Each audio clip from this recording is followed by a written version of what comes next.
Hey, what's up, everybody? Ah, my bad. My bad. Anyway, what's up, everybody? Nat here. We're gonna be reacting to Ish's 1000 player massive civilization Minecraft.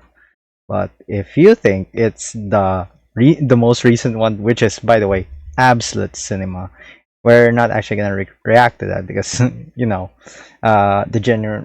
I already watched the video a while back, so unfortunately it's not gonna be fun to watch it again. I mean, it is fun to watch, but the genuine reaction is never there.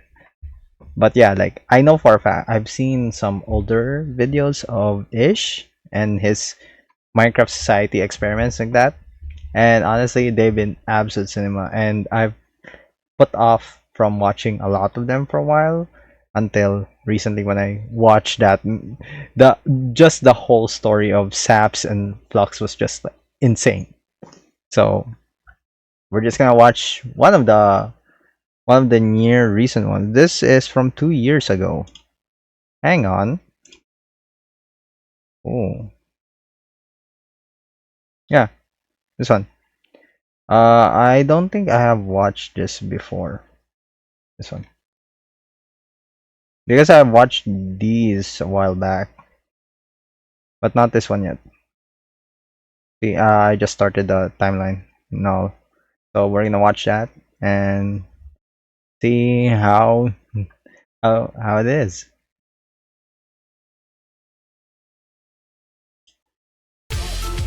Dog. There it is. That's an ad. That's an ad. My In the bad. biggest social experiment ever done in Minecraft, I scattered 1,000 people across 4 massive islands to simulate a realistic civilization. The players were given no help or guidance, and just like in real life, if you die, you remain dead forever. No! Now, each player has the freedom to do whatever they want. Gather resources, join a society, become a dictator, or if it comes down to it, go to war. With so many people on each island, anything can happen. But I can promise you one thing. This event ended up having the most entertaining story arc I've ever seen. You do not want to miss this. So pick a nation to root for and enjoy the video. I present to you the 1,000 player civilization experiment. Oh. Don't forget, if you want to participate in these videos, join my Discord server, and of course, subscribe to my channel. Alright, everyone ready to be teleported? Jump if you're ready. Okay, here we go. Oh, I'm in.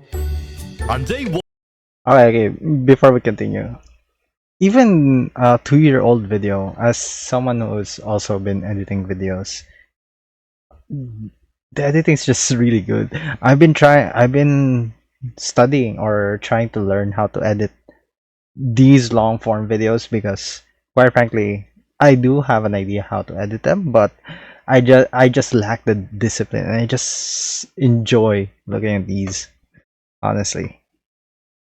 And it's so clean, and I really love the fact, from what I've known or from what I read and heard from the interviews, is how they would replay some of the scenes or reshoot them to make it more cinematic.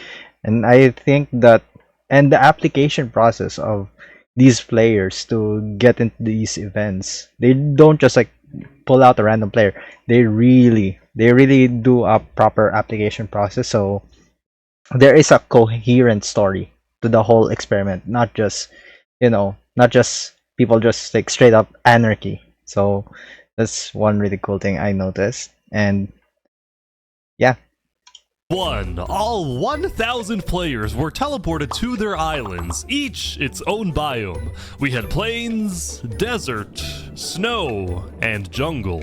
This is huge. Most players spent the first day scouting their island, searching for a Jeez. place to settle, but almost immediately we started to see people dying, and oddly they were all coming from the snow island. It turned out people were freezing to death after getting stuck in powdered snow, which looks exactly like regular snow but sucks you in like quicksand.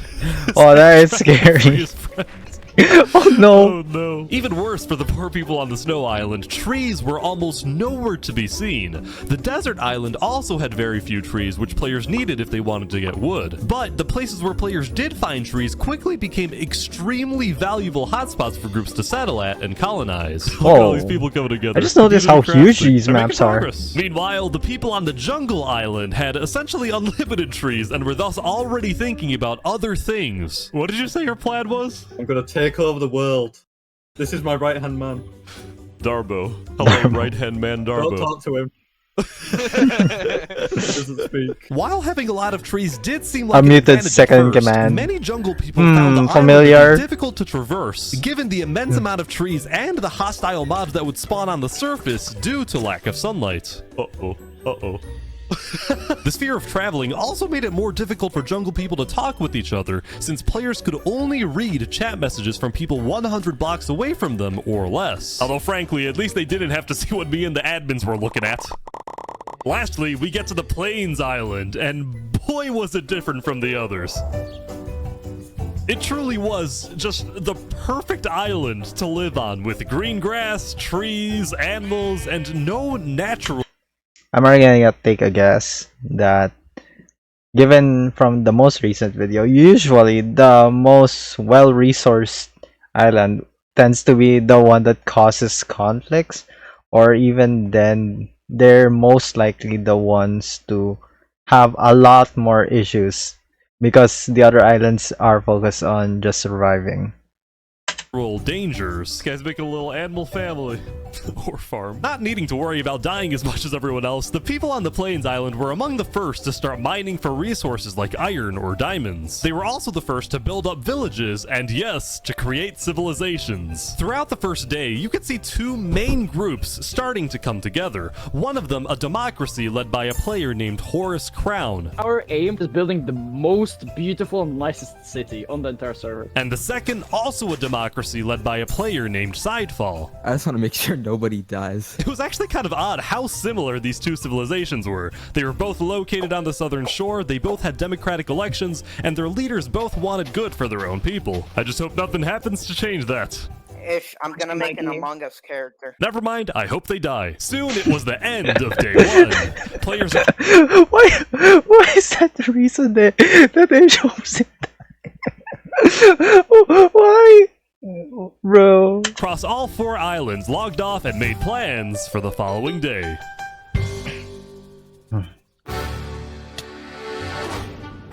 It was on day 2 when civilizations really began to thrive. In the southeast corner of the desert, what used to be an empty patch of grass was turning into the desert's largest nation. Hello, good sir. Yo, what's up, Ish? The Sultan is back. You might recognize the player storming hell from my first civilization video where he led a nation called the Sultanate. Well, now the desert dictator is back with the Sultanate 2.0, and this time with a population of over 100 people. I want to maintain order and peace in the desert. The rules, as established by the Sultan, included wear proper attire, do not eat pork, complete your mandatory work, and most importantly, acknowledge the Sultan as the supreme and divinely chosen leader. Moving on, since it was still hard to get food in a dry climate, the people of the Sultanate focused on developing different types of food production, like fishing in the surrounding ocean. On top of this, a player named Drip Chicken made a chicken market, although when I checked it out myself, it turned out to be a very different type of market. Welcome to Los Pollos Hermanos. Thank you. Would you like some totally legal sugar? Anyway, we finally... Hey yo, that is not sugar, buddy. That is not sugar. I'll give you that. We go back to the Snow Island. As I was flying around, I found what I can only describe as a British shrimp. Is the cold climate really the best place for a shrimp? I mean, depends. Look at my little friend over here, you know? Wait, who's your friend? Underneath? Yeah, he's fully here. He's literally... Oh. Oh, he's up here now. No, my fish buddy. Please go back down. Despite the killer powdered snow and the occasional polar bear, the people on the Snow Island were actually doing pretty well building settlements together. Nobody was fighting because everyone had one common enemy, the harsh climate. That being said, it turned out... Wait, out that all of these snow settlements might be a bit more than just little communities. On day 2, rumor was getting out about a conspiracy that, despite them all being spread out across the entire island, a lot of these snow settlements were actually all being run by one single person whose goal was to unify the entire snow island under one mighty empire. This person's name was Alanulo, and he was running this entire empire recruitment operation from an underground bunker where he felt he was safe for the time being. Essentially what he would do was hold meetings with people who were already leaders of their own settlements and convince them to merge their civilizations with his empire so they would be stronger together. He would give these leaders orders to fulfill, and in exchange they would be guaranteed high-ranking positions in the empire. If this empire actually succeeds in uniting all 300 people on the Snow Island, it would easily become the most powerful nation in the world. In fact, it would be bigger than the Sultanate and the Two Plains democracies combined. Will this ambitious plan actually succeed? Let's see what happens in the following days. Bro is asleep. What do they call this? He's like running multiple puppet or proxy governments at that point. It's like insane. Oh, I feel like they would end up being the villains. Who knows? But yeah, it is actually a valid tactic to just like I wouldn't call it a valid tactic, but it is a good idea to consolidate all your resources, your assets, especially living in a harsh environment that way. It's not gonna be easy, so at the very least they can pool the resources and then coordinate how to handle them, and at the same time give each of the players autonomy. That's a really good idea.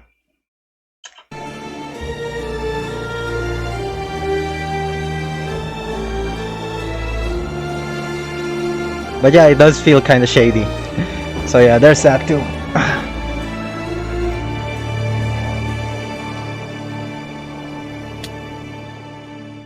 For 4 out of 5 Pinoys, Oh no, it's an ad.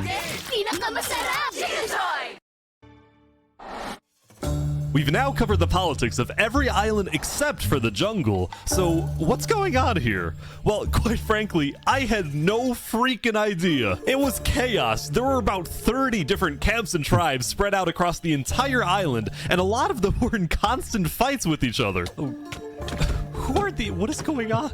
There's a fight here. Here's a tribe that imprisoned one of their own members for being, quote, too rich. I say we tax him and then let him out of jail. Them boots, take your shoes. So overall, there was chaos, nobody trusted one another, and to add to this, nobody wanted to travel too far into the jungle because they were scared of rogue tribes and especially hostile mobs. In fact, we actually had to remove creepers on day 3 because they were killing too many people. Whoever asked. Now, there were actually 2 tribes that were considered the most influential in the jungle. The first, a river-based settlement called the Sea People, whose leader was killed almost immediately by a random rogue tribe. The new leader, Yeetspeak, dedicated his rule to maintaining order, but also to keeping his people happy by setting up events like stand-up comedy nights. I got a few jokes about unemployed people. Oh wait, none of them work. The second influential tribe was located in the dead center of the jungle, and it was what appeared to be a faction revolving around the worship of a player named Seth. Hello, Mr. Seth. Oh, what's up, bro? Oh, this is just creepy. You're telling me this isn't a personality cult? Nah, I wouldn't say that. It's a way That's a cult. Lastly, as I was flying around, That's I a happened cult. to run That's into a this cult. guy again. I'm gonna take over the world. Believe it or not, he had actually become the leader of a pretty impressive settlement. Granted, there was a lot of internal drama in his tribe. Do you see this like really cool tower thing that we're building here? Yeah, it looks great. Yeah. It's really cool, isn't it? And do you see our farm over there? It looks really cool and nice. Now come over here. Could you tell us what this is? In short, 2 of Wazik's tribe members built a librarian's tower, and he thought it was ugly and wanted to burn it down. Now, when I talked to the librarians, they said Wazik just doesn't like the library because he's illiterate. As I said, drama. Now, the jungle wasn't the only place having problems. The Plains Island was seeing both a surge in development, this whole place is awesome, but also a rise in tension. The leader of one of the Plains democracies, Horus Crown, had found out that the other Plains nation run by Sidefall had reached out to the Snow Island looking for potential alliances. Horus Crown did not like that Sidefall was reaching out to other islands instead of reaching out to him, so he quickly established his own alliance with two other Plains settlements, both located on the east side of the island, which would essentially cut off Sidefall's access to most of Plains if a war. Bro got hit with a pincer. That's not good. That's not good. That's not good. Strategically speaking, that is not good. To break out. We think Sidefall is definitely up to something, and we're planning to stop him. The people living on the Plains Island, who had otherwise taken their peaceful lives for granted, were getting very worried about a potential massive war that would devastate their homes. Here in KFC, we want family, not war. Meanwhile, on the desert island, the Sultan storming hell was not happy when he discovered that a group of mountaineers had made their home on the mountains surrounding the Sultanate. So, the two groups had a meeting to discuss this dispute over land. Why does the Sultanate have any more right to a plot of land? Simply, might makes right. We're stronger, so if it comes down to it, may the stronger group win. People in the desert were starting to get worried about Storming Hell's tyrannical nature, so some of them moved to a quickly growing democratic nation on the other side of the island. This was Theria, the name derived from the Greek word for freedom. I asked their elected president, Saps, about the Sultanate. Oh, there he is. There he peaceful is. relations for now. I mean, we're in the middle of a desert. Why fight, you know? Overall, each island had its own conflict between the desert's sultan dominance, the plains' alliance disaster, the jungle's total chaos, and the Snow Empire's takeover. At least one of these conflicts was bound to erupt very soon. And that conflict was Plains. At the beginning of day 4, I knew it. I knew it. I knew it. I knew it. The fact that they had the better resource, the most accessible resource, and by far the safer area to live in, it was bound to brew some personal problems. propagandist told everyone that Sidefall was about to attack the Plains Island. Horus Crown called a code red and everyone on Plains was freaking out, including these guys at the center of the Plains Island who built a tavern on a lake. I spoke with the bartender. Welcome to the tavern. I hope you can enjoy a nice beer since it might be our last. So at this point, you're probably wondering, what was Sidefall actually doing? Well, it turns out Sidefall was just as confused as everyone else since he had no plans to attack anyone. The propagandist had lied. I have no clue what these guys are talking. No way. No way. No, I don't want to attack anyone. I don't want a civil war. You were framed. I can't believe it. So now, both sides were gearing up for a war over nothing but a miscommunication. And all throughout, Sidefall was desperately trying to reach out to the other Plains leaders saying that he didn't want war. The other leaders doubted him, but they actually agreed to meet with him as long as they met on neutral ground. Whoever told you guys I want war is lying. Tell us the truth then. While they talked, Horus Crown secretly had undercover spies search Sidefall's entire village, but he wasn't aware Sidefall had someone else place a bunch of TNT under his village. But before things went too far... Folks, we have a peace deal.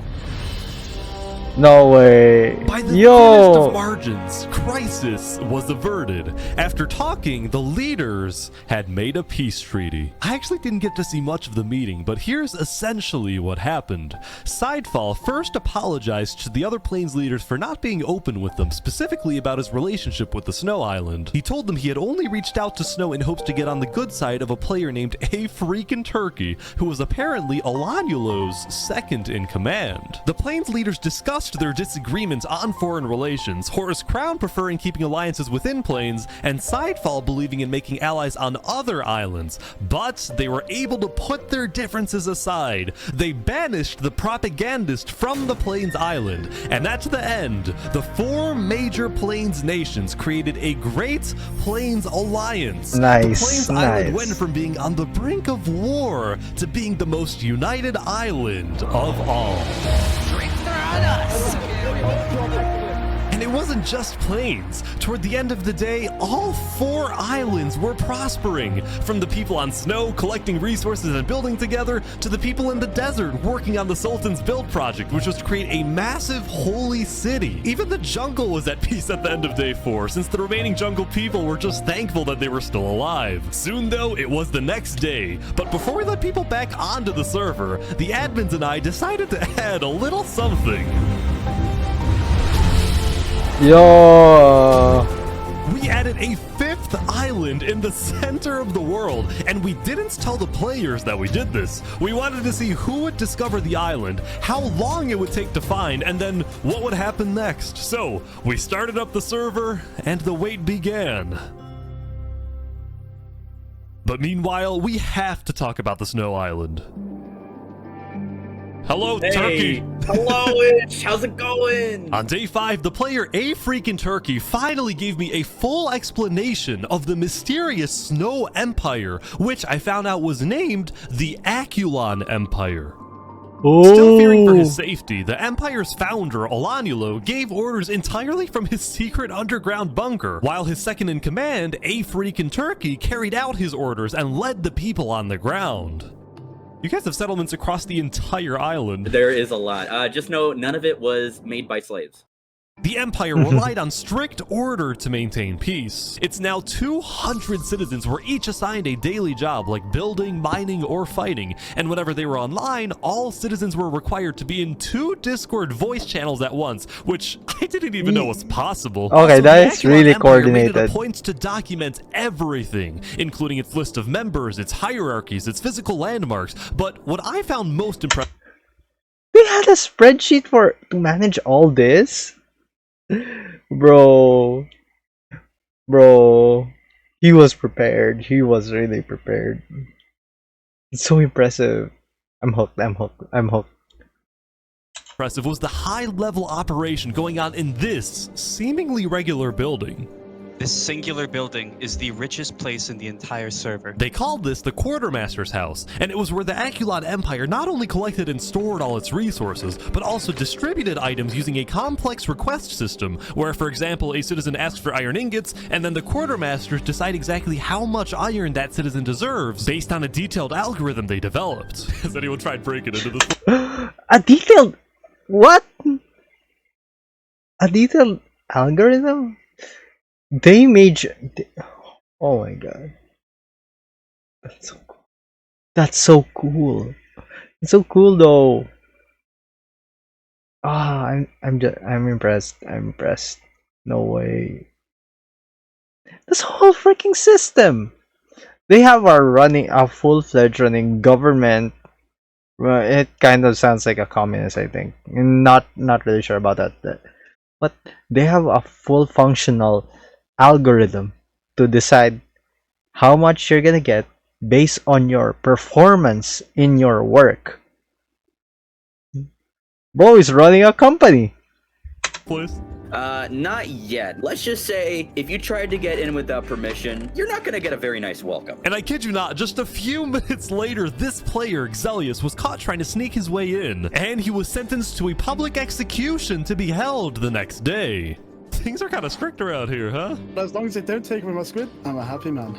Oh, man, look at him. The Snow Island continued to be hyper-vigilant about criminals, but so were other nations, like the Desert Sultanate, which made an inescapable prison. He is surrounded by lava. Or Wazak's nation in the jungle, which made a giant sand trap. Oh, this is evil. Just you wait until We have a nice little deliberation with something. Yeah. I'm gonna be put to death, you know. Like Even planes didn't feel exactly safe, as this self-described capitalist nation made a giant wall to protect its people. We want to make sure that communists cannot take this away from us. But as I was talking to these guys, I got tipped off from someone in the desert that something big was about to happen. The Sultanate army's on the move.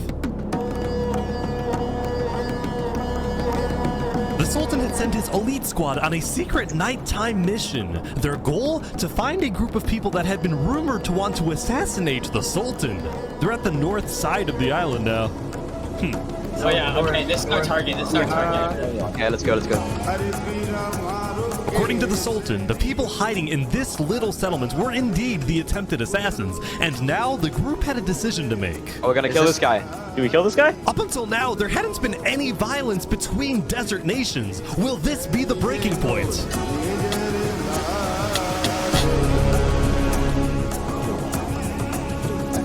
We are showing the desert that if you make plans to kill me, justice will come for you. The Sultan's elite squad spent the rest of the night raiding the settlement, but during their chase of another suspected assassin, they ran, literally, into a major dilemma. We know he's running to Syria. The guy they were trying to kill was running toward the democratic nation of Theria to get asylum there. The Sultanate is really about to roll up on Theria. Holy, this could cause a major conflict. But the Sultanate's army didn't care. They barged into Theria and searched every single house to find this one person, who ultimately ended up getting away. Meanwhile, the people of Theria were freaked out by the raid, but when they looked to their leader Saps for guidance, he was nowhere to be seen.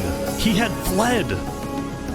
Eventually, the Sultanate's army left, but Theria was not going to forget this. Saps, what are you doing?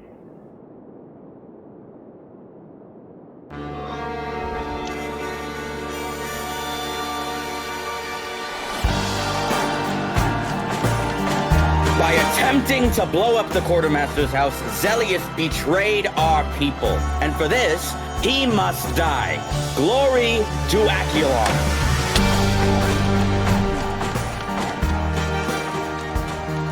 It was a busy day for A Freakin' Turkey. The execution was successful, but the Empire didn't yet have a written constitution or a justice system. So A Freakin' Turkey met with a player who claimed to be a lawyer to set up a legal system. You get the smaller seat, unfortunately, but do know it is quite important as well. I'm used to cramming into tight spaces. Afterward, A Freakin' Turkey took his guard to Drew and confronted some farmers who he claimed weren't producing enough food for the Empire. I swear I will not miss any payment I have to owe you. Drew, the bow, please. I expect 5 stacks of bread delivered within 1 to 2 business days. Even though he was a little tyrannical at times, A Freakin' Turkey was actually becoming very well liked in the Aculon Empire because he got things done and he was a charismatic speaker.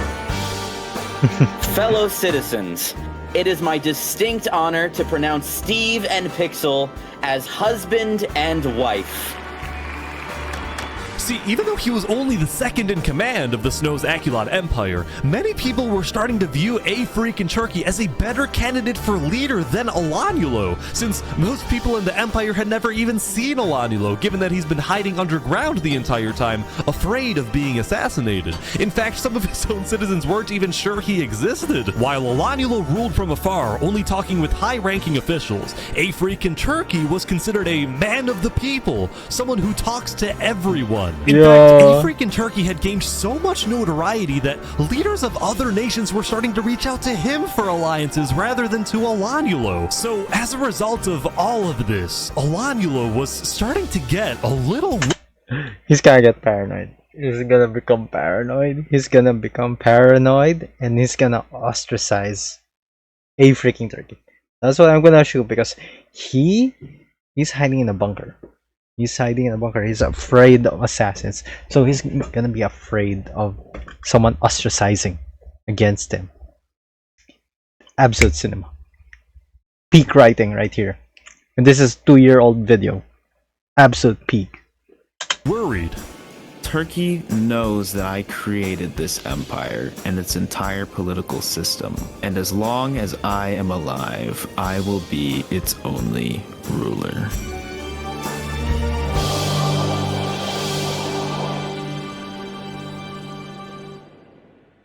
ChatGPT can now create website Ads. wireframes. With our new custom GPT,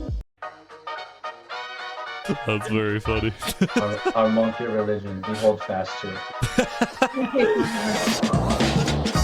Here on the jungle island. Okay, that cut was clean. That cut, the transition was absolutely beautiful.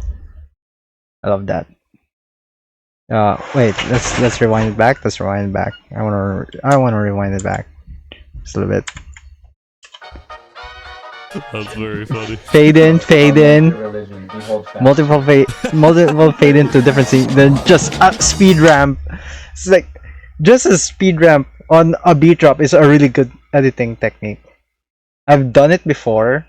It has done well, but it does take a lot of time because I am still still familiarizing myself with DaVinci Resolve, because that's where I'm actually learning to edit now.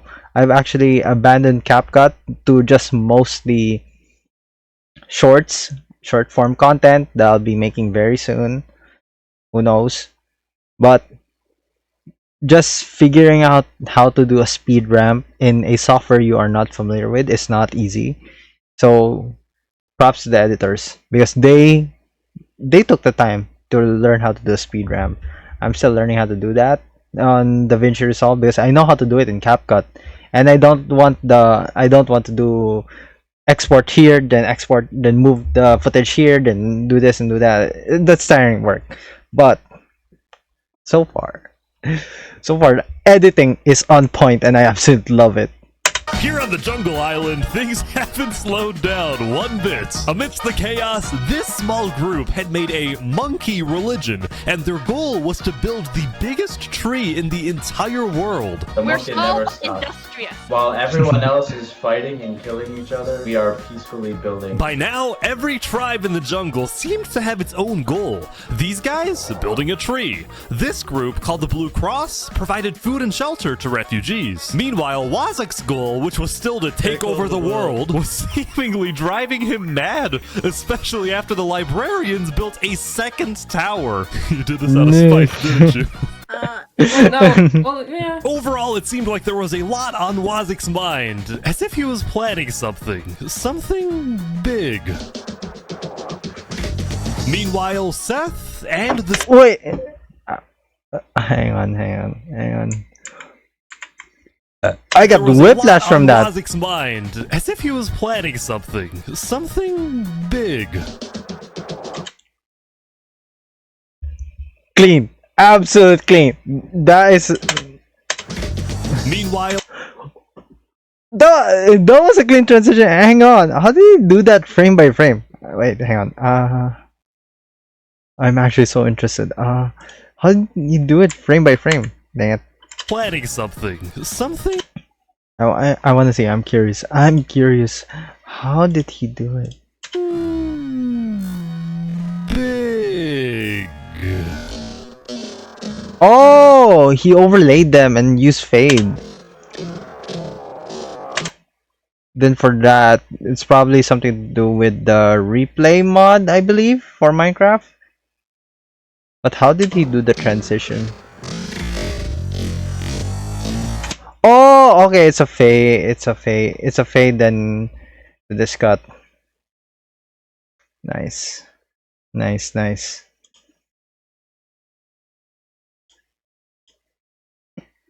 Meanwhile, Seth and the Sea People were still the two biggest tribes in the jungle, and both pursued very innovative political strategies. For example, Seth got married, but only so he could parade around the jungle and demand wedding gifts from everyone. And you know what? Bro is scamming people out for dowry.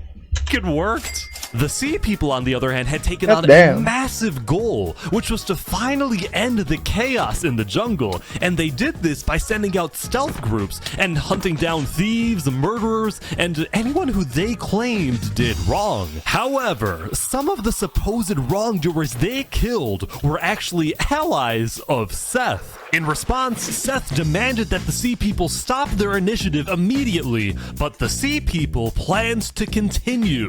All of a sudden, the jungle island was on the verge of a massive war, as if there wasn't enough chaos already.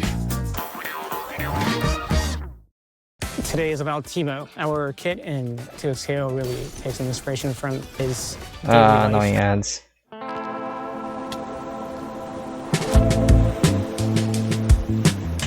I honestly just need the discipline to edit this good. And also build a coherent story of a footage. But I love that. I love that it goes from a high Enough point chaos already. and then it slows down to a more relaxed tone. Cinema. Absolute cinema. Absolute cinema. I love it. Wait, is someone actually here? I think so. Whoa, this is crazy. This is awesome, man. I gotta know where does he find this music? It's so good. On day 7, a player named the Pokemonkey discovered the secret 5th island. The island had a mysterious dead terrain, a small pre-built village in the center, and underground, it contained netherite, which is the strongest and rarest resource in the world. Now, Pokemonkey was a part of Sidefall's nation in Plains, and he quickly alerted Sidefall about the very strange and unexpected discovery he'd just made. He's taking the blue lantern so people believe him. Guys, I'm not lying, there really is an island! 2 minutes later, another person found the center island. This time, someone from the jungle. Then, like a domino effect, more and more people started arriving, typically either alone or in small groups, like these guys from the desert. Even though they all came from different islands and nations, nobody was fighting. In fact, they seemed to be forming friendships and simply admiring this new mysterious place. He's saying this is amazing. Quickly, word began spreading across the world that there was a 5th island, and about 30 minutes into day 7, basically everyone knew. It was crazy how fast everyone found out. Now, some nations were hesitant about visiting, believing that the island was some sort of trap, while other nations like the Aculon Empire sent out large exploratory groups to investigate the island. So Aculon is here, but instead of mining for netherite, they're taking the wool from the tents. Oh, they don't have sheep in the snow island. That makes sense. Something I found interesting was that no nation, not even the Snow Empire, had the courage to publicly claim the center island as part of their nation, as their territory, probably because it would result in conflict with other nations, which was my secret intention when adding the island, that it would cause some type of war. But it didn't cause a war, or maybe just not It yet. became neutral ground. Meanwhile, I present to you the story of Los Pollos Hermanos. Drip Wow, chicken. you've really expanded your business. Yeah, we're doing quite well. Because starvation was such a big problem in the desert, Drip Chicken had made it his life's mission to feed the people of the desert. And ever since I spoke with him on day 2 next to his little food stand, Los Pollos Hermanos had become a staple of the Sultanate. But this business would soon run into some problems. See, on days 4 and 5, the Sultan storming hell was unsatisfied with the slow progress on his build project, the Holy City. So he demanded that the farmers of the Sultanate stop growing food and instead work on his build project. And just like that, the food supply going into Los Pollos Hermanos had completely stopped. The restaurant suddenly had no food available to sell. Oh no. Having no food, Drip Chicken was instead forced to sell some questionable products, and if he was caught selling these products by either the Sultan or the Sultan's twin guards, he would probably receive a life sentence in the Sultanate prison. Meanwhile, the farmers of the Sultanate were unhappy since they wanted to farm, not be forced to build. So in a rebellious move on day 5, Drip Chicken and the farmers secretly set up a meeting with Saps, the leader of Theria. I know you want to move to Theria, but if you do, the Sultan will send his elite squad to hunt you down. So, what do we do? Go to Plains or something. There's about to be chaos in the desert. And Saps was correct. There was about to be chaos in the desert, for reasons he couldn't tell the farmers just yet, but he did tell me. You know who Davert is? Yeah, I think so. He's one of the twin guards, right? He's about to leave the Sultanate and join me.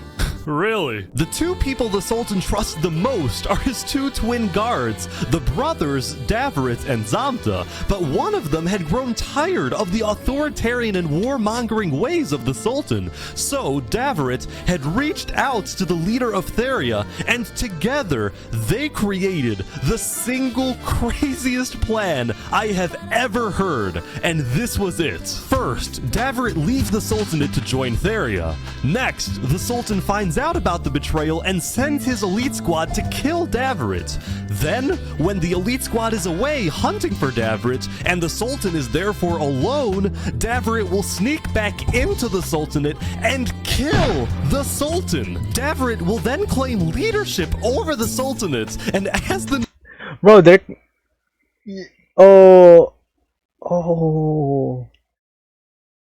they're gonna start a coup.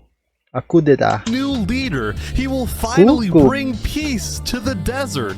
Davert, there is no way this works. Brother, grow some chest hair. Trust me, you'll work, alright? So, at the end of day 7, Davert snuck out of the Sultanate and headed to Theria to begin the operation, while Drip Chicken and the farmers fled to the Plains Island. On their way out, some of them took one final look back at their home, at their restaurant, knowing that they would probably never see it again, knowing that the story of Los Pollos Hermanos had come to an end.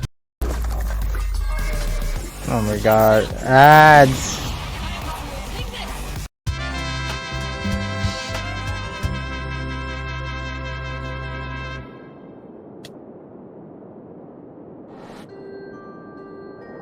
On day 8, there was a major event on the Snow Island. For the first time ever, Emperor Olanulo had come out from his underground bunker. He had summoned the entire Snow Island to the Aculon Castle so he could publicly be crowned as the leader. Before the coronation, all high-ranking officials were required to provide Olanulo a gift. I present to you a high-quality pair of premium brand sneakers. Thank you, Applewood. I, Baron Saul Goodman, give you this present, Lord Olanulo. My presence is your present. After the gifts, Olanulo asked his second-in-command, A Freakin' Turkey, to make a speech affirming Olanulo's undisputed leadership. My friends, the Aculon Empire is the strongest nation in the world. Not because of one leader, but because of all of us. Thank you, Turkey. At the end of the ceremony, Olanulo asked all of his citizens to follow him out of the castle, down the main path of the Empire, in a symbolic move meant to showcase the unity of the Snow Island. That is a lot of players.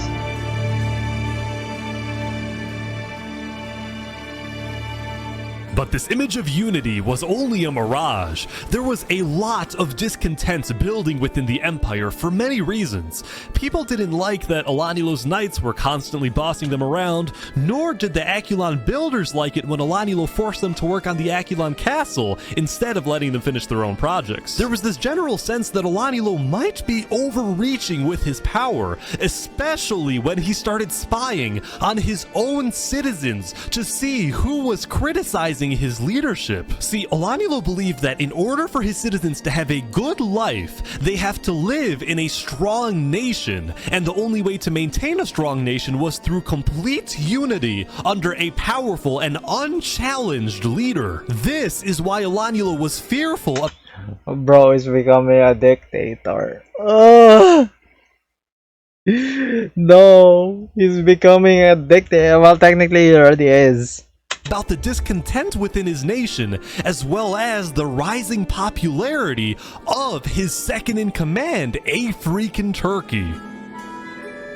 Knowing that they were being spied on, many of A Freakin' Turkey's supporters were becoming scared living on the Snow Island, afraid that they would be executed for not supporting Olanulo's leadership. So, with the help of A Freakin' Turkey, plus another high-ranking official, its Ender, some Akulon citizens organized secret evacuations out of the Snow Island through underground tunnels, some of which led to Seth's nation in the jungle, others going to Sidefall's nation in plains. Both Seth and Sidefall were very open to accepting refugees, especially those who opposed Olanulo, someone who they believed to be a dangerous tyrant.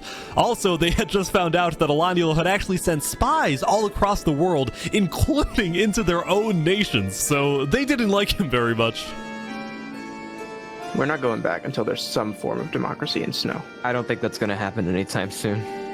Meanwhile in Plains, Mr. Turkey, are you starting a revolution? No, I do not want a revolution. I just want to make sure Olanulo doesn't kill these people. When are you going back to the Snow Island? Probably tomorrow, because I'm gonna try and host a meeting with Olanulo. I just think he's gone too far. So while A Freakin' Turkey stayed on the Plains Island for the rest of the day, Seth and Sidefall created the first ever multi-island treaty.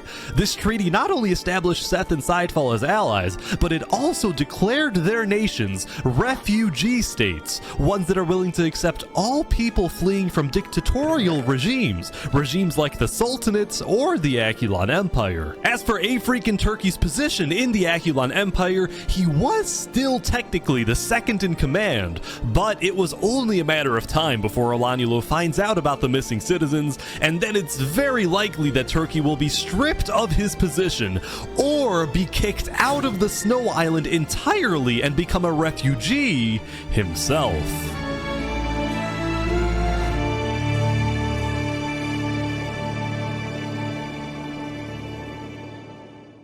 Yeah, I don't know if...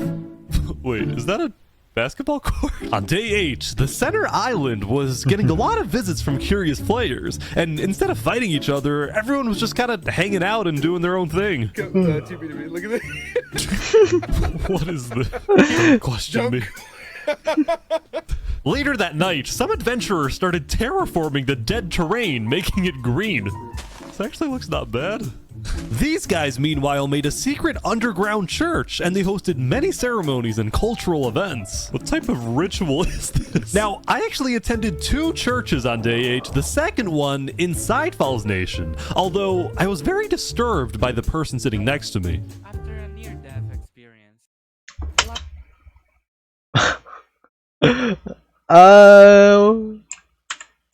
Disturbed by the person sitting next to me. After a near-death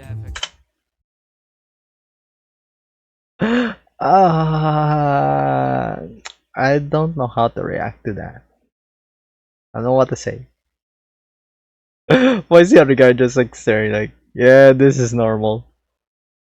experience, life began to feel more sacred, only due in part to the wonders they hold. I cannot say what they are, however, right way to lead this world. Whoa, what did I do? They're taking him away. Oh no. Later that night, the Plains Island received an unexpected visit from the Akulon Empire's state-sponsored journalist. I'm with the news. Down with the news. Go away, tabloids. Go away. No false news today. They're kicking out the journalists. Oh my god. Meanwhile, I ran into these Plains farmers who literally did nothing but plant wheat. everywhere. Oh my god. Look at all this freaking wheat. Now, right next to the wheat field was a cookie factory in Horus Crown's nation, which took the wheat and made a variety of baked goods. See, ever since the Great Plains Alliance was signed on day 4, the people of Plains believed their island to be, for the most part, a very safe place to live, and as a result, many players felt secure enough to run their own businesses. There was the bakery, an Outback Steakhouse, boating and kayaking, 2 KFCs, and there was the most recent addition, Los Pollos Hermanos. Hey, that ads.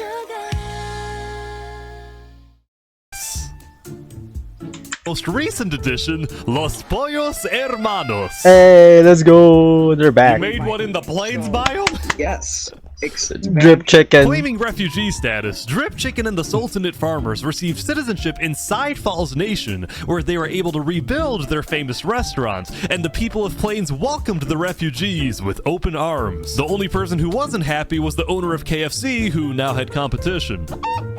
Anyway, when word got out in the desert that Drip Chicken and the farmers had fled the Sultanate, as did Davrit, many loyalists in the Sultanate were furious with these betrayals. While the Sultanate was still the second most powerful nation in the world, the first being Akulon, these betrayals of the Sultanate hurt the Sultan's public image, and he feared being seen as weak by the world and by his own people. So predictably, the Sultan sent his elite squad out into the desert to try to find and kill both Davrit and Drip Chicken. But instead of staying home in the Sultanate, this time the Sultan traveled with his elite squad. This threw a wrench into Davrit's assassination plan, and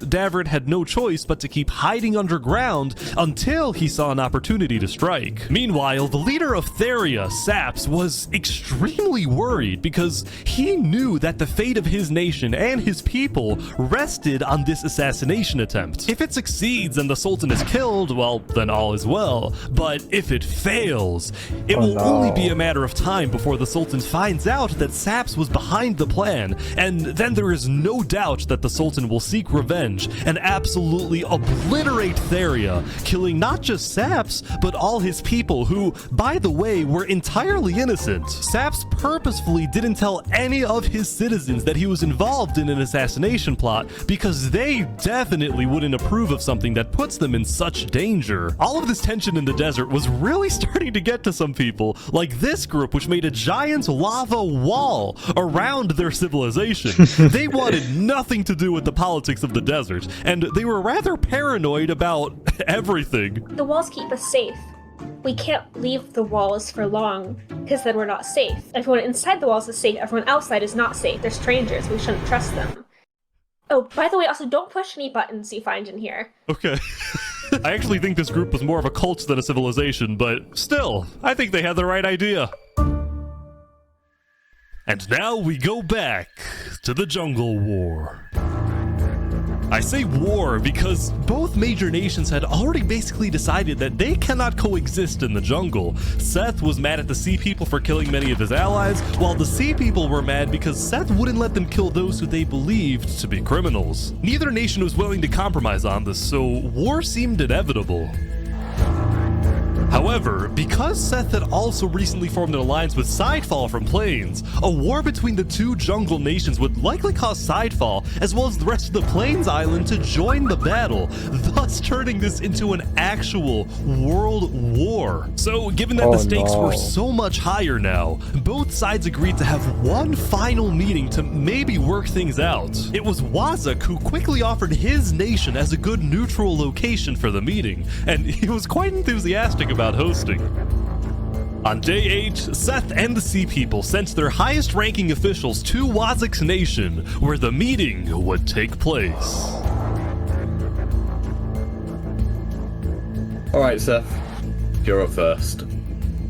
I think the Sea People are killing people for a lot of irrational reasons. So, you know, as an example, right? They had 5 stacks of cookies taken from them. That takes like 3 minutes to get, bro. And he's like, I don't think you should murder someone over that. We requested he give it back, and he basically said no, so he was put on KOS and we killed him. So that was exactly what Seth just said. Let me add some context. Soon, the argument began to escalate. And the people you attacked were direct allies. I'm sorry, but what other ways do we have to stop the chaos in the jungle? They stole. They didn't deserve to be killed over it. Do you really want to go to war over this? Well, if you keep killing our people, then we won't just stand by and watch. Alright, fine. The Sea People declare war. Alright, let's do it. But before a fight could begin, Wazik yelled, "Double, no!"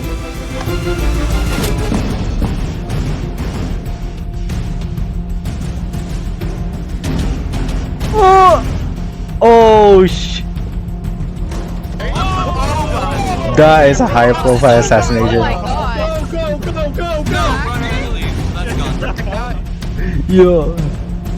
Wazik had just killed 7 people using his sand trap before getting away. Seth and the Sea People decided to put their war on hold and declared a unified worldwide manhunt for Wazik. Everyone was confused about why Wazik did this, but then I remembered something Wazik had told me the day before.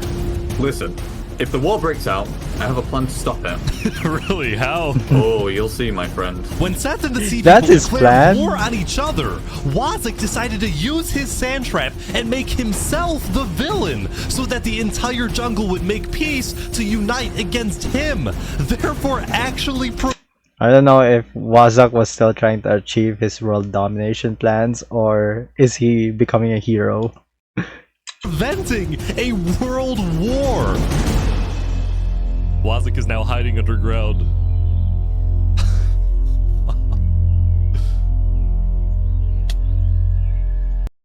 Taste the tropical vibe of GSM Blue Gin Pop.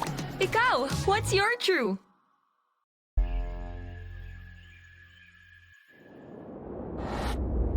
After spending most of the previous day trying to hunt down his enemies, the Sultan storming hell decided to take a break from the hunt and attend a wedding hosted by a small neighboring desert nation. It was a huge honor in the desert for the Sultan to visit your civilization, so there was a lot of buzz surrounding the Sultan's visit, and everyone in the desert knew he would be there. Zamta the twin guard was also at the wedding, and he was quite thankful for the break since he secretly despised having to hunt for his own brother. When the Sultan demanded that Davert be tracked down and killed, Zamta was horrified by this order, but he kept silent, fearing that he'd be next. Zamta could only hope that Davert was far away now, hiding in a place where the Sultan would never find him. But it turned out Davert was not far away at all, because he was on a mission. He's actually here.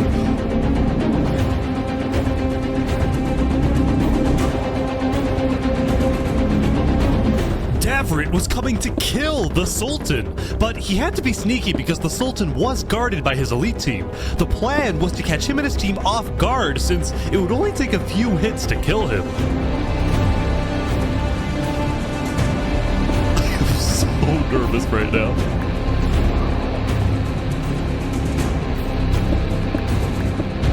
Did the wedding end? The wedding's over. He's leaving. Oh, he's leaving.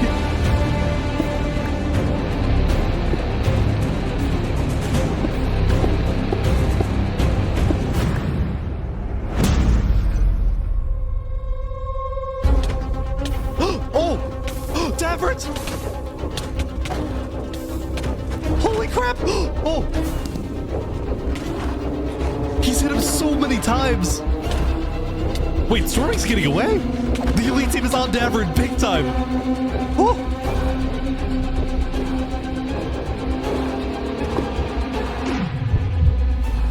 Yo! Oh, he's getting close. He's getting close. Oh, he turned around. Holy crap! Everyone's here. This is insane.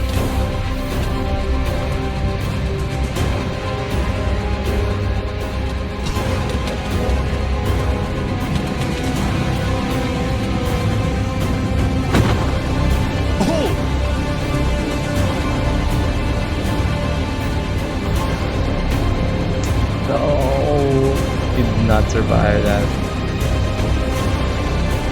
Oh sh.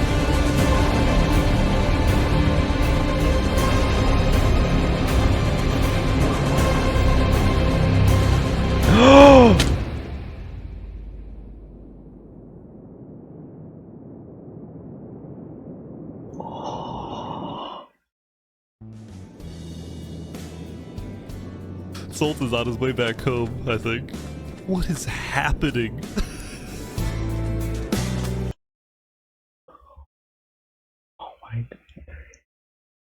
Oh, I did not expect that ending. I did not expect that ending. Well, to be fair, the ambush was not perfect. It was very last minute planned out. But holy shit. Davrit didn't complete the assassination, so Saps had to jump off to make sure his people are innocent. Damn. Damn, bro. Damn.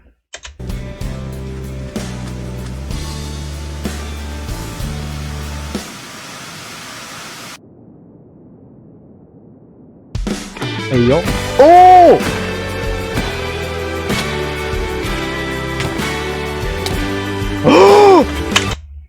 No, no way.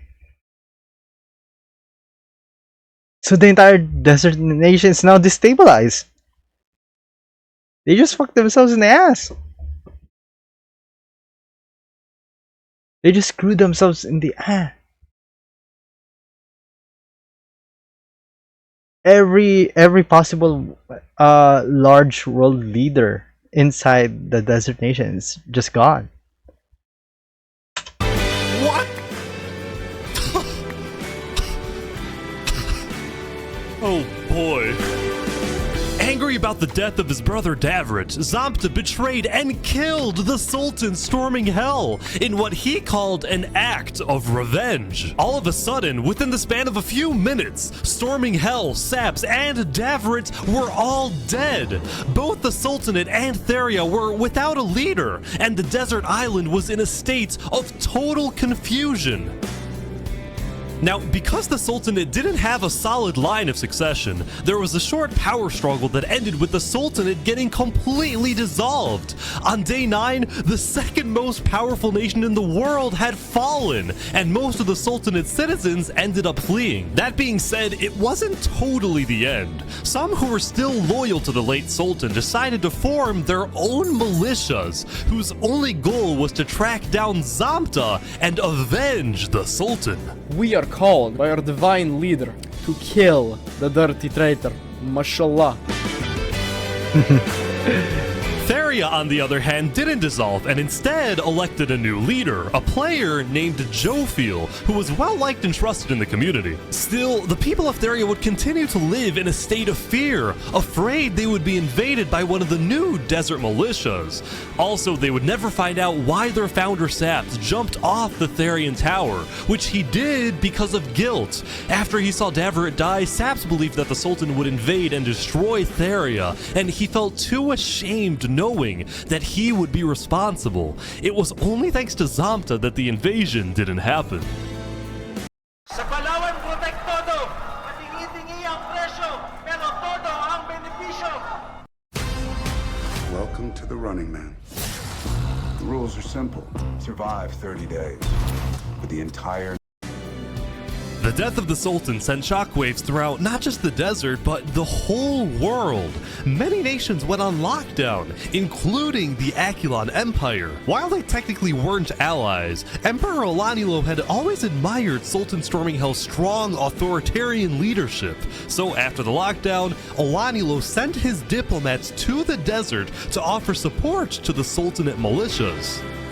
At the same time, on the Plains Island, Drip Chicken of Los Pollos Hermanos was watching the desert from afar, and he was worried about these rumored desert militias. Because Drip Chicken was from the desert, he was able to educate his customers in Plains about the politics of the desert, and after Saps' death, he encouraged Sidefall to send diplomats to Theria quickly, and Sidefall did just that. On day 9, Theria officially joined Multiple nations competing in the sandbox. Sound familiar?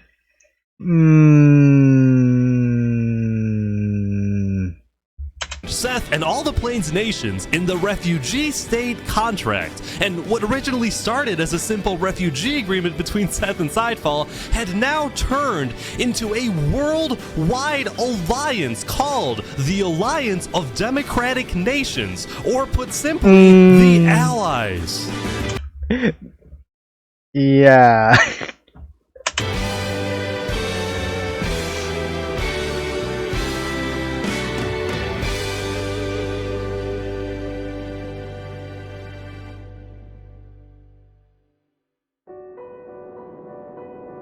As the people of the Aculon Empire continued their daily routines, the highest-ranking officials of the Empire gathered to discuss the new existential dilemma they were now facing.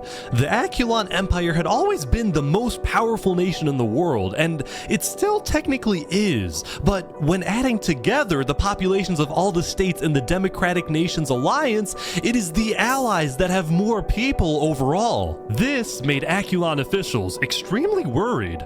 They saw this as the first legitimate threat to the regime.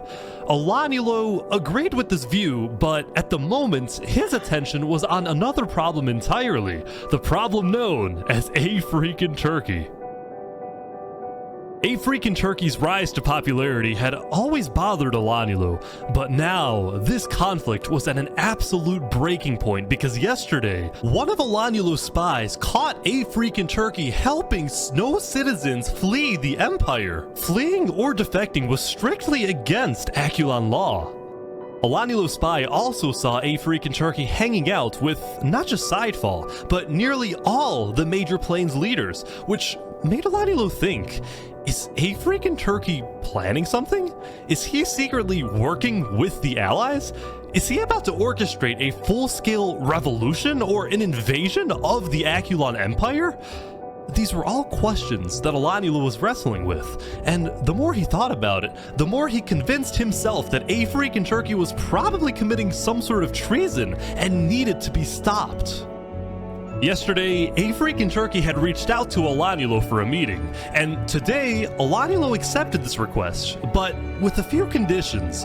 1, this meeting takes place at the Aculon Castle. 2, Turkey comes alone. And 3, the meeting takes place not today, but tomorrow, because Alanyulo needed some extra time for his builders to finish a certain project located on the top of the Aculon Castle. Nobody knew why or what the strange-looking tower was, but Alanyulo insisted it be completed by the time Turkey shows up. Tomorrow is certainly going to be interesting, so make sure everyone's ready. Lastly, later in the day, Alanyulo sent diplomats to establish alliances with both the desert militias and with the sea people in the jungle. Alanyulo appreciated the sea people's value of order, and he promised that he will help them stop the chaos in the jungle and help them catch their #1 most wanted criminal, Wazuk. The sea people accepted this alliance, but they ended up not needing Aculon's help because late into day 9, Wazuk decided to turn himself in. He's about to be executed. A guilty conscience, perhaps.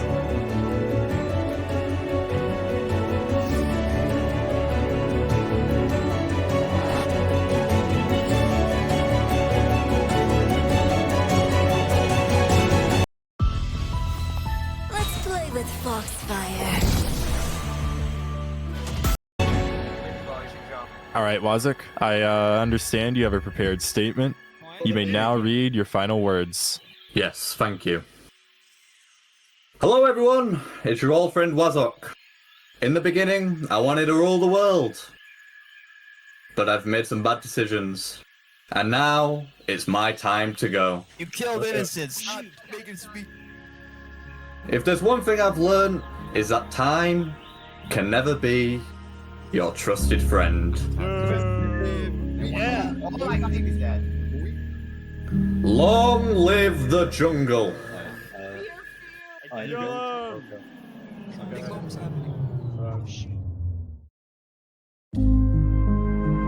No! Oh, what's up? They did try to rule the world.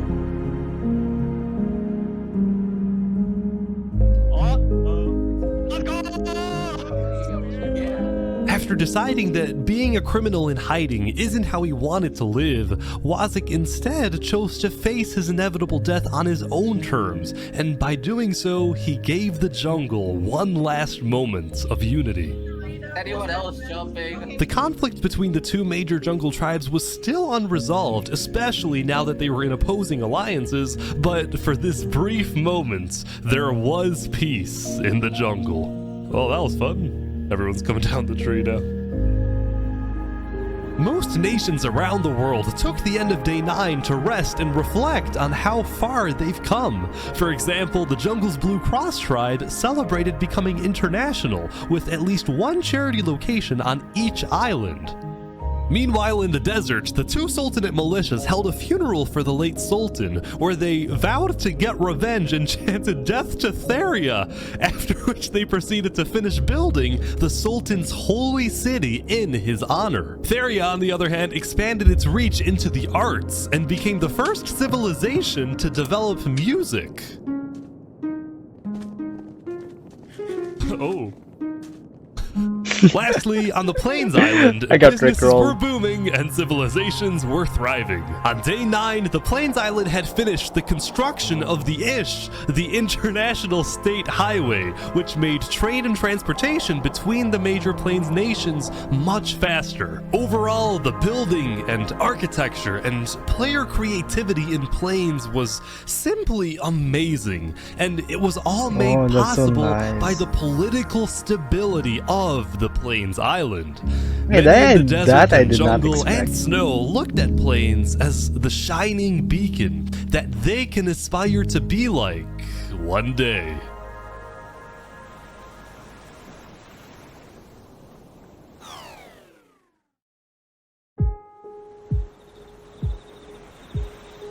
As Wait. the end of the day approached, Hold up. That was a clean transition. Okay, I gotta watch the bee. Okay, that was really clean. As the end of the day approached, a freak in Turkey returned to the Plains Tavern after spending the day traveling around the world, visiting civilizations in the jungle, the deserts, and of course the Plains Island. During many of his visits, he was very surprised when he found out that most people from these foreign nations not only knew about him, but admired him. This was because rumor had spread about his disobedience to Olanulo, and as a result, he had earned a worldwide reputation as the savior of refugees, the honorable rebel, the man who stood up to the emperor, and everywhere a freak in Turkey went, he was welcomed with open arms. By the way, I think he would have been perfect for that. Yeah, I heard there was a comedy show here. You should have called me over. When it came to the Akulon Empire, the truth was, a freaking Turkey had no intention of causing any type of uprising or revolution. In fact, he was strictly against the idea, knowing just how devastating a major war would be. But he did want change in the empire. During his prolonged stay in Plains, he had seen what freedom and democracy look like. He had come to regret his more tyrannical actions in the early days, and he now envisioned a reformed Akulon Empire. His new dream was to bring democracy to Snow, bring freedom to the people of the Akulon Empire, and make the Snow refugees feel safe to come back home. I might just be overly optimistic, but I think we can achieve world peace. Okay. If a freaking Turkey is able to convince Alanilo to convert the empire from a tyrannical dictatorship into a free democracy, and then the Aculon Empire ends up joining the Allies, then world peace wouldn't just be a far-fetched idea for wishful thinkers. It would actually happen. With this massive goal in mind, a freaking Turkey prepared for tomorrow for his big meeting with Alanilo. Wait, don't scroll. You're missing out on your free TradingView premium account. TradingView just turned 15 and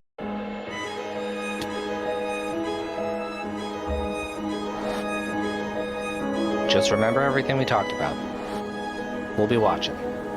Before a freaking Turkey took off for the Snow Island, he had met with the 4 major plains leaders one last time to tell them what he hopes to achieve in his upcoming talk with Alanilo.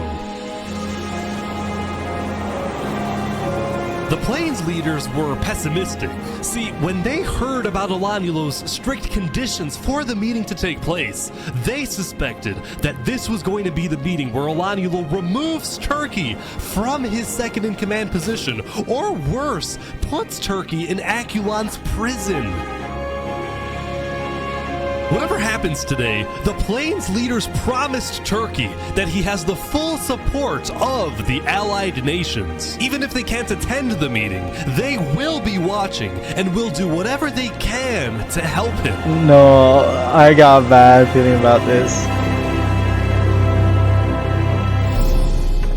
There we go, Turkey is now back on the Snow Island.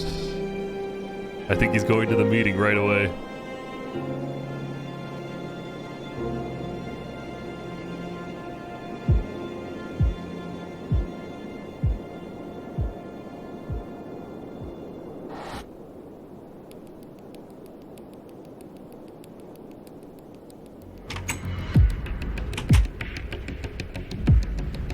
This is weird. Turkey's been at the castle for like a few minutes now, and Alanilo's nowhere to be seen. Oh, he's right here. He's on his way.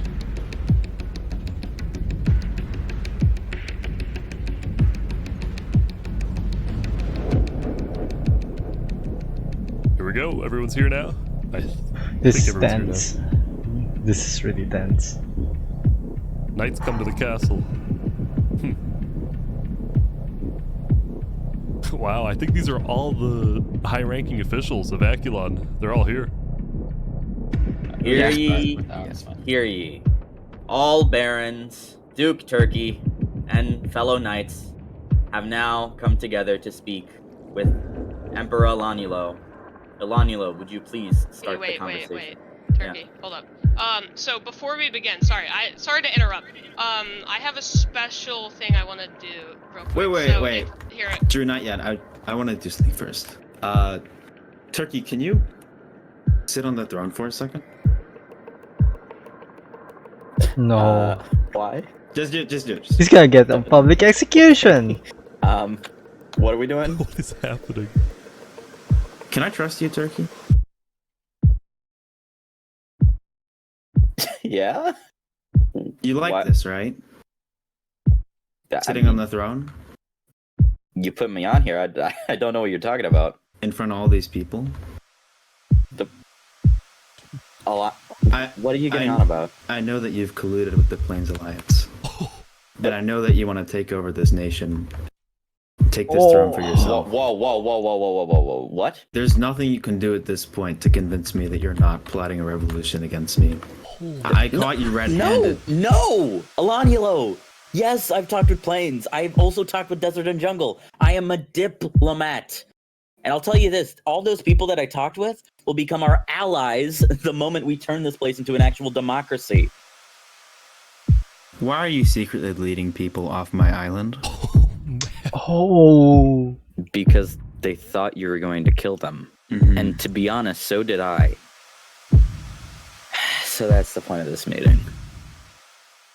You want to get rid of me? You know what? How about I just leave, and you won't have to deal with me again? I'm just gonna go, okay?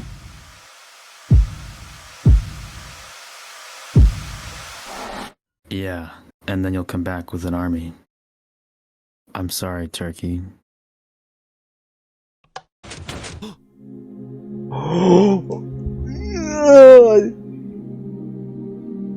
I knew he was gonna execute him, but not like that.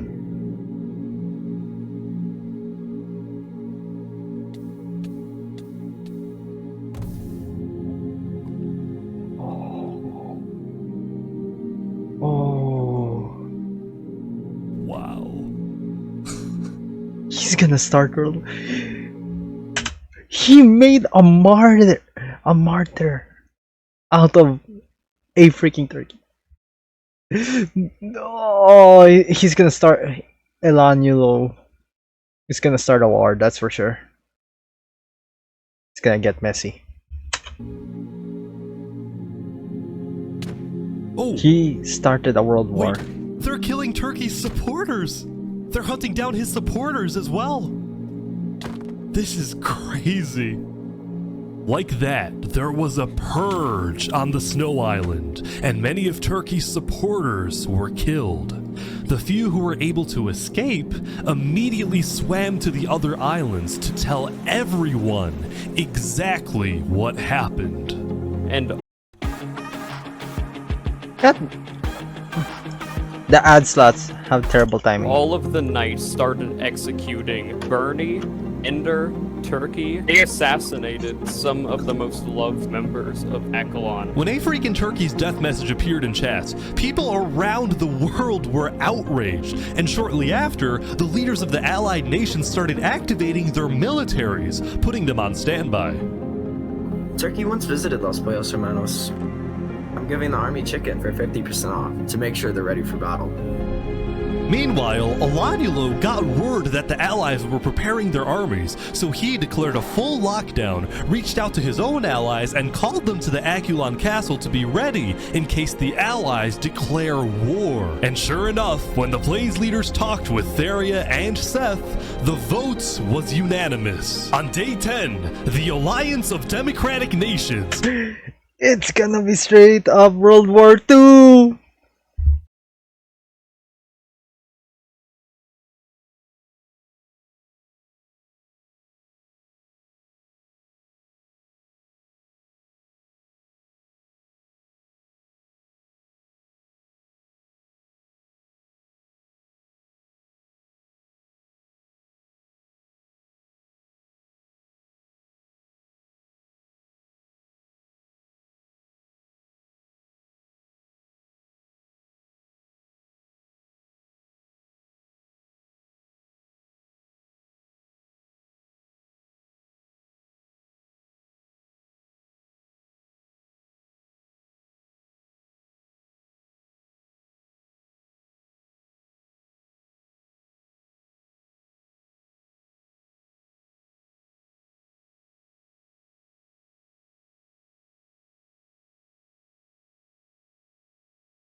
Okay, I'm back, and just for a quick recap of my realization, they just started an event somewhat similar to the First World War, I think, or the Second World War.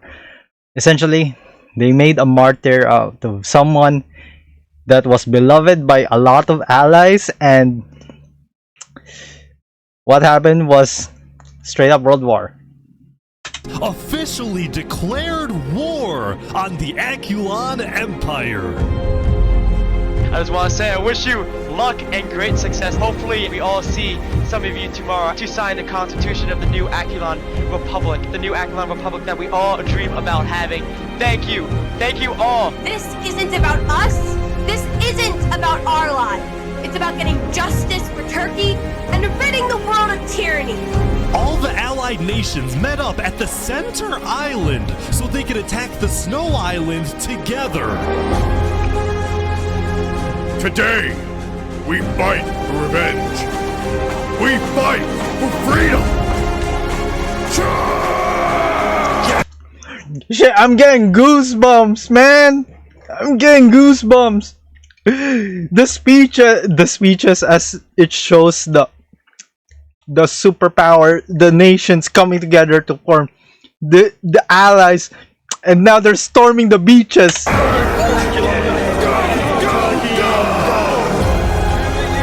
It's so insane. Cinema, absolute cinema. God damn these ads.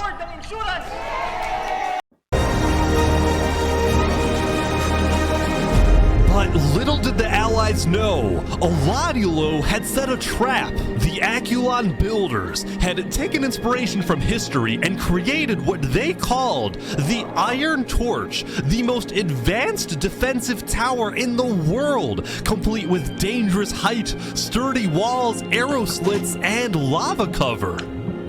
This is crazy.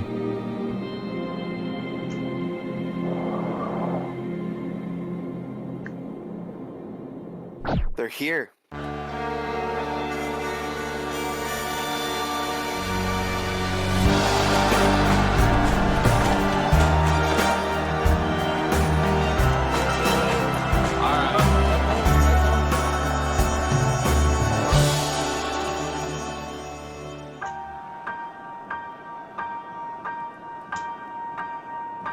Time can never be your trusted friend or Crazy. your ally.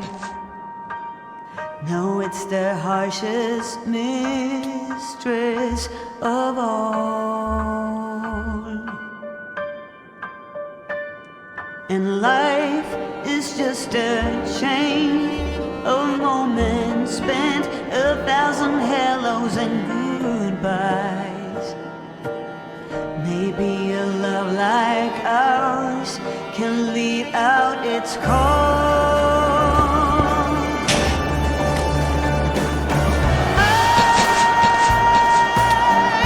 They're literally storming the beaches of Normandy.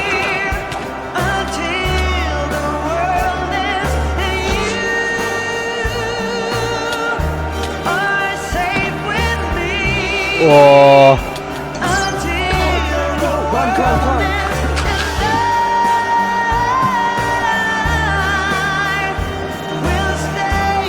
Watch out, they're coming up.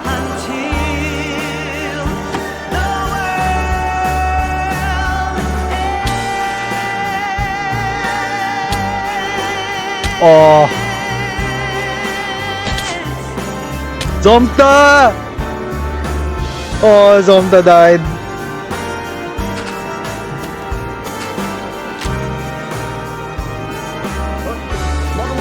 They're dropping lava on them. Watch out for the arrows now. Keep going. This is an insane war.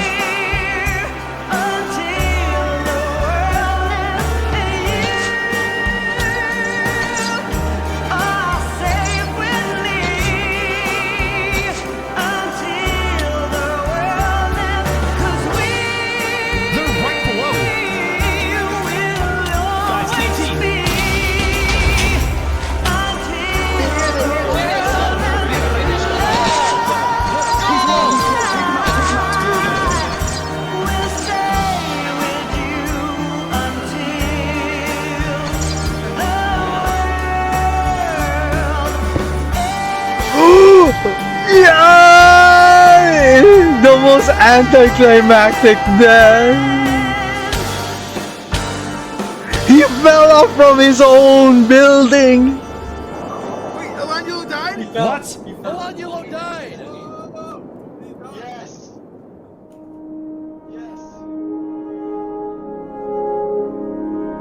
Soon after Elangelo died, the Aculon Empire officially surrendered. Wait, Aculon's officials say they surrendered? Kill them. But even though Aculon surrendered, the allies didn't stop fighting. No mercy, no mercy. They're all saying no mercy. Like that, there was a purge on the Snow Island. But this time, the entire force collapsed the moment Elangelo doing died. the killing. This is just an absolute slaughter fest. Oh, so many died. After a while, the Allies had completely taken over the Iron Torch, and all the Aculon forces had either been killed or had fled the island and gone into hiding. And with that, the Alliance of Democratic Nations had defeated the Aculon Empire. History repeats itself. Art imitates life. Democratic allies come together against a fascist or a tyrannical regime. Absolute cinema. I'm blown away. I am blown away. And the way they shot those scenes, like the battle scenes, they were really good. They used slow motion. Sometimes I do use slow motion a lot of times in my videos. Back when I was working, I did use a lot of slow motion, but the way they properly use slow motion here, and then speed ramp it back to normal speed, so it feels like the battle's ongoing. Then hit with another slow motion, then hit with another It's like even before the battle begun, I was getting goosebumps. It's that good. And it's a 2-year-old video. So impressed. I love it. It was only when the war ended and the clouds parted that the Allies were finally able to reflect on what they had done. They had succeeded, but they had also shown no mercy. When their enemy surrendered, they continued to be ruthless and thirsty for blood. It was as if they had become their enemy. As the Allies each safely returned to their homes, now with a clear mind, many of them felt regret. Neither side was completely innocent, and the war was complicated. Ads.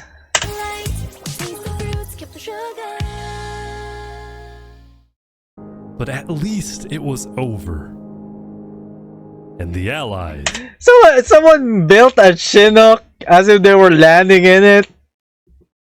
had won. Yeah, the Allies won, but at what cost? Those 228 players off. Jeez. Over the next few days, the people of Plains, Theria, Seth, and a few smaller nations created a world alliance with a massive... It's the U! Oh my god! It's the UN after World War! It's the UN after World War, no way! No way! Parliament building on the center island, where world leaders met to discuss the affairs of their nations, and most importantly, to keep the peace. And the first order of business was pardoning the few living players who fought for Aculon, so they didn't have to live in hiding. Meanwhile, the snow refugees were able to move back to the Snow Island and create the new Aculon Republic, putting democracy in snow. they also tore down the remains of the Iron Torch and put in its place a graveyard honoring all who died in the Battle of Aculon. And overlooking the graveyard was the man, or turkey, who inspired the... Yo, a freaking turkey! That is so symbolic. Damn, bro. And so, the jungle went back to hosting comedy shows, the desert went back to pursuing the arts, and Drift Chicken went back to running Los Pollos Hermanos. After all that happened throughout the days, things were finally settling down.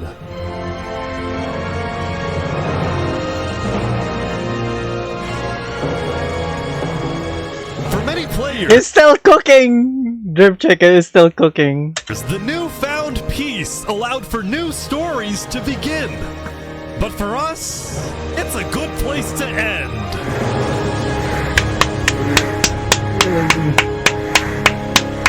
That's so good, that's so good. Hang on.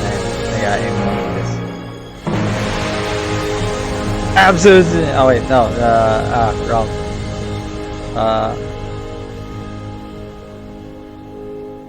No. There we go. Absolute cinema. Absolute cinema. And ads. But yeah, that is my reaction to Ish's 1000 player build massive civilization in Minecraft. Which was the one from 2 years ago, not the recent one. Because I've rewatched it multiple times. Still banger.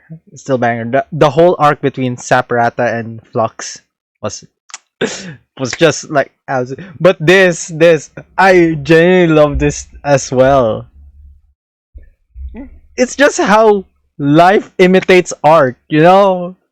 The tyrannical nations, or the tyrannical or the fascist like regimes coming together, and then the democratic allies coming together, and then they fight it out on one of the mainlands, right?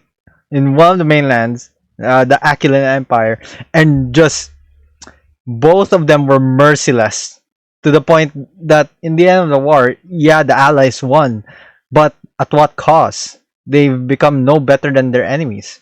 They become merciless. And I guess that is in some ways a reflection to what happened back in previous wars, in previous conflicts we've encountered. And that's such a beautiful thing. Not in the sense that war is beautiful. No, war is ugly. War will always be ugly, and it's disgusting. But the fact that the way, by the way, this is unscripted from what I know. Most of Ish's scenarios are unscripted, but they do prefer people who do role plays to have a story told, not just like straight up anarchy. So the fact that it's naturally imitates somewhat of a similar experience to what we had in real life is just amazing. In some way, it is ugly, beautiful, and amazing. Life imitates art, and this is a byproduct of it. Or this is one of those examples I would show. Because there are reflective real life examples. Yes, the allies were the good guys, but they also done some bad by being merciless. But they try to justify it, but they can't get rid of that guilt. Or even those survivors of the Aquilan Empire. Yes, the Aquilan Empire was a tyrannical fascist regime, probably like that. But it's just the fact that when they surrendered, they thought their enemy, the allies, would show mercy, but they didn't. So to them, it reflects that why would they surrender in the first place? Maybe their leader was right, you know, like stuff like that comes to mind because it's not no longer a black and white thing. It's become a gray. It's like a huge muddled gray area, and that is in this Minecraft story or in this Minecraft simulation. It's just straight up beautiful. Absolute cinema. I love it. I hope I get to watch more of Ish's videos. And I do hope one day I get to participate in the I wanna try. I wanna try, even it means I'm not gonna be like a major character. I just wanna be a I just wanna be like Drip Chicken, like Los Pollos Hermanos. Like just running my own store, maybe just having my small contribution to this whole thing. It's really fun, and I hope one day I get to be part of it. Anyways, that's for the video. There is gonna be a lot of cuts because, quite frankly, there were a lot of ads, and there were times that I was being disturbed while recording. I don't really mind, but you know, there are some things just more prioritizing over me recording a video. But yeah, honestly, that was such a fun video. I was it's straight up a movie. Anyways, I hope you enjoy. Like and comment. Maybe if you enjoy, maybe you want to watch. Maybe you want me to react more to this. I'll probably start a react channel through this video. I'll post this on my main video. Main channel. My bad. I'll post this on my main channel, and then I'll start my react channel, and then post this as well there. Just repost it, and then hopefully, like, for every reaction video I make, I just post it on the react channel. But yeah, anyways, thanks for watching. I'll see you guys around. Bye.